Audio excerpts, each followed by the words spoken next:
All right, let's get into it. Today, we're going to decode some of the biggest questions you probably have about flying and reveal the hidden logic behind airplane safety. And then we're going to look up, way, way up, to uncover a surprising and growing threat that you've probably never even thought about. Okay, let's just dive right into the big one. It's a question almost everyone has while sitting on a plane. And the answer is a lot more complicated than you might think. On the surface, it seems like such a simple fix, right? And this is where that simple idea crashes into a very complex reality. First off, commercial planes just aren't built for bailing out. I mean, can you even imagine the chaos of hundreds of people completely untrained trying to strap on a parachute for the first time in the middle of an emergency? Beyond that, these things are incredibly heavy and expensive. And at 35,000 feet, the air is way too thin and cold for an average person to even survive the jump. All right, here's another one that seems like a total no-brainer. If there's a risk of birds getting sucked into an engine, why not just, put a screen on the front? It makes perfect sense until you look at the actual physics involved. So here's the bottom line. A jet engine needs to inhale a truly colossal amount of air to generate thrust. A grate strong enough to stop a bird would choke that airflow, basically starving the engine. That creates a much, much higher risk of engine failure than a bird strike ever would. The solution would actually be far more dangerous than the problem.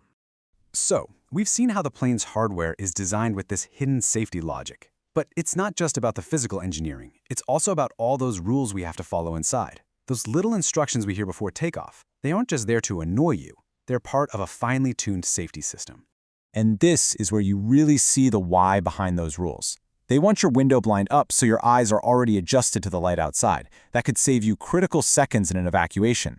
It also lets emergency crews see inside.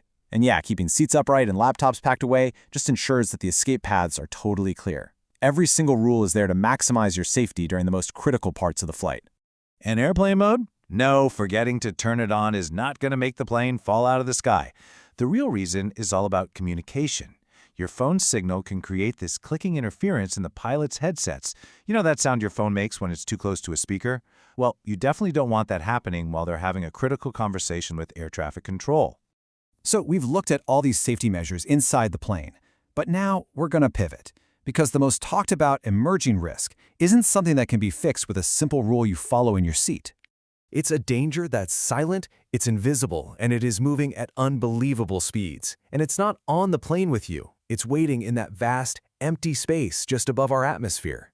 It turns out we've basically turned low Earth orbit into a massive, high-speed junkyard. And you know the saying, what goes up must eventually come down. So let's explore this growing threat of space debris. So what is space junk exactly? Well, it's pretty much everything we've left behind up there. We're talking dead satellites, old rocket stages, little fragments from collisions, even tools that astronauts might have dropped. It's the forgotten clutter of the space age, and there is a lot of it. And this is the number that changes everything. This debris isn't just floating around. It is whipping around our planet at over 17,000 miles per hour. To put that into perspective, that's almost 10 times faster than a bullet. At that kind of speed, size doesn't really matter. And this quote just puts it perfectly. The kinetic energy is so immense that even tiny little objects become devastatingly powerful. Now, most of it does burn up on reentry, but the bigger, more resilient pieces, they can survive the trip down. This chart really breaks down the problem, and one category just jumps right out. A full half of all debris comes from fragmentation. What that means is things smashing into other things and creating thousands of even smaller pieces. And that detail, well, that's crucial for understanding the real danger here. So we have this junkyard orbiting over our heads. But what happens when its orbit starts to decay and gravity finally pulls it back down? That's where the risk to air travel really comes into play. This is not some theoretical problem for the future. It is happening right now. We've had big chunks of rockets land in rural areas before, but in 2022, things got serious. For the first time ever, European countries shut down their airspace because nobody knew where a massive piece of a rocket was going to land. And today, there's a 1 in 4 chance every year that a major air route will be disrupted by falling debris. This all leads us to the ultimate nightmare scenario, something known as the Kessler syndrome. It was actually proposed decades ago by a NASA scientist, and it basically describes a potential orbital domino effect. So here's how it works. A collision happens, creating a huge cloud of new debris. That cloud of debris then dramatically raises the probability of more collisions, which, you guessed it, creates even more debris.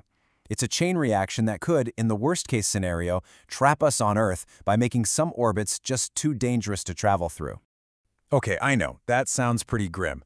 But it's not all bad news. Now that we really understand the problem, some of the top minds around the world are focused on how to solve it and make sure our skies, both near and far, stay safe. It's the obvious question, right? Why not just send up some kind of cosmic garbage truck and just collect everything? Well, as you can imagine, the challenge is absolutely enormous. The hurdles here are just immense. First, you're trying to catch objects moving at 17,000 miles per hour. The scale of the problem is massive, with millions of pieces we can't even track. The cost would be astronomical, and maybe the hardest part of all, nobody can agree on whose junk is whose and who should have to pay to clean it all up. But there is hope. Space agencies are pushing for a zero debris policy, which would require all new launches to have a plan to safely deorbit. And there's some really cool new tech being developed, like giant robotic claws that could literally grab junk and guide it to burn up safely in the atmosphere. So should you be worried on your next flight? Right now, absolutely not. This quote really puts the personal risk into perfect perspective. The odds of a plane being in the exact wrong place at the exact wrong second are just infinitesimally small. The bigger issue today is those airspace closures and the flight disruptions. And this all brings us to one big question. From the simple rules inside an airplane cabin all the way up to the immense challenges in Earth's orbit, our progress has always been a story of managing risk. As technology gallops forward, both here on Earth and up in space, the real challenge will be making sure our safety plans can keep up. It's a balance we're gonna have to get right.